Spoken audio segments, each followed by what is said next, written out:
Assalamualaikum, my name is Muhammad Kalbin Manawi and the title of my research is The Integration Differences Between European Union and Association of Southeast Asian Nations. We move to the introduction. Understanding the differences between European integration and ASEAN integration is crucial to comprehend the contrasting political, economic, social and historical context of this region. European integration refers to the ongoing process of European nations cooperating to establish a political and economic union, resulting in the European Union with 27 member states. This involves the creation of supranational institutions like the European Parliament and Commission, aiming to form a single market with free movement of people, goods, service, and capital.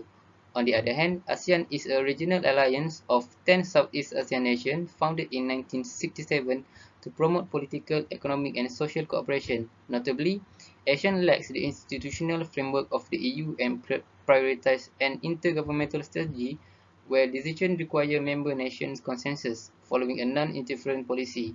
In summary, the disparities between European integration and ASEAN integration lie in their institutional structures, decision-making approaches, and the extent of achieved integration, with each program aiming to enhance member state cooperation in their respective region. Next, about the objective of the research. The research aims to analyze the political and economic aspects of regional integration in Europe and ASEAN.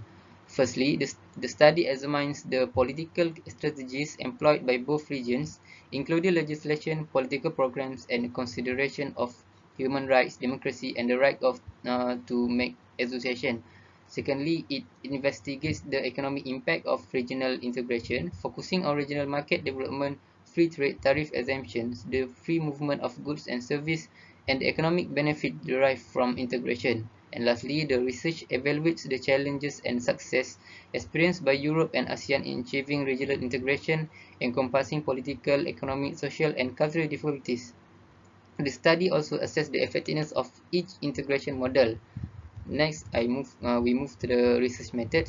The study employs both qualitative and quantitative approaches to comprehensively analyze the integration processes in the EU and ASEAN.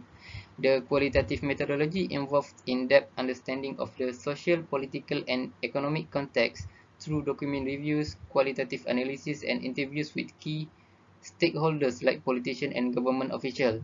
Document analysis helps examine development and integration policies through policies, agreements, and official reports. In addition, the study utilized a quantitative approach to gather extensive data and conduct statistical analysis. This enables differences between the EU and ASEAN. Economic data such as economic growth, trade, and investment is analyzed to compare the region's economic performance. Quantitative methods aid in understanding variation in economic, political, and social indicators that are crucial to integration. And furthermore, a comparative research method is employed to directly compare integration differences between the EU and ASEAN. This comparative analysis examines policies, institution level of integration, and the societal and economic impacts of integration in both regions.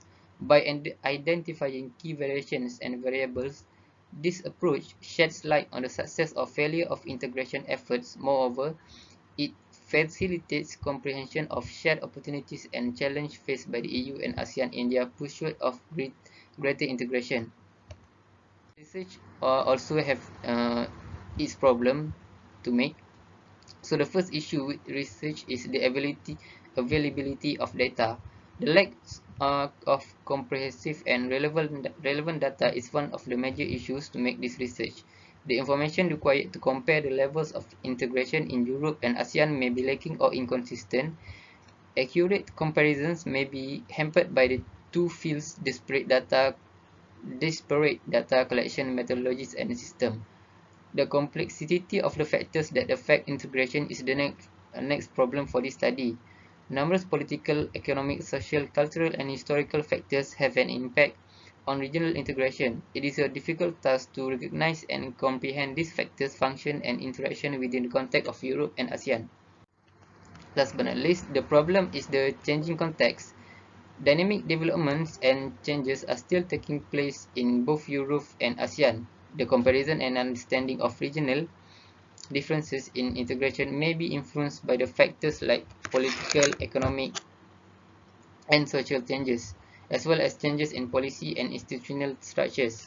So in conclusion, the study of social and cultural reintegration differences between Europe and ASEAN sheds light on the role of regional identity in the integration process. In Europe, the study shows how the promotion of a common European identity, including the teaching of European languages and student exchange program, has contributed to building regional awareness and strengthening social cohesion. Meanwhile, this study also highlights the importance of appreciation for cultural diversity in the context of ASEAN. This study provides an understanding of the importance of respecting and promoting cultural diversity of the basis of social integration among ASEAN countries that have various ethnicities and cultures. That's all for me. Thank you.